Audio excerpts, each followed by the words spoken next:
আমাদের রাজ্যের প্রায় 50% উপর মানুষ আছেন যাদের মাড়ি থেকে রক্ত পড়ে। সেটা ব্রাশ করার সময় পড়তে পারে, কিংবা ব্রাশ না করার সময়ও রক্ত পড়তে পারে, খাওয়া দাওয়ার সময়ও রক্ত পড়তে পারে। এটা একটা খুব কমন ডিজিজ। সাধারণ মানুষ এটাকে বেশিরভাগ সময় বলে থাকে যে আমার পাইরিয়া হয়েছে, অর্থাৎ মুখ থেকে রক্ত পড়ছে, একটা দুর্গন্ধ বেরোচ্ছে। এটাকে আমরা মাড়ির রোগ বলি। মাড়ির রোগ প্রধানত দু ধরনের, একটা হচ্ছে জিঞ্জিভাইটিস এবং আরেকটির নাম হচ্ছে পেরিওডন্টাইটিস। গাম, জিঞ্জিভা অর্থাৎ মাড়ি, সেটার যখন প্রদাহ হয় অর্থাৎ ফুলে যায়, ইনফ্লামেশন হয়, তখন প্রাইমারি স্টেজে আমরা তাকে বলি জিঞ্জিভাইটিস।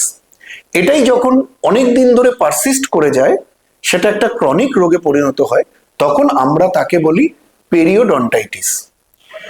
দুটোর একটা সাময়িক ট্রিটমেন্ট হলে সেরে যায়, আর ট্রিটমেন্ট না করলে সেটা ক্রনিক হয়ে পেরিওডন্টাইটিসে পরিণত হয়।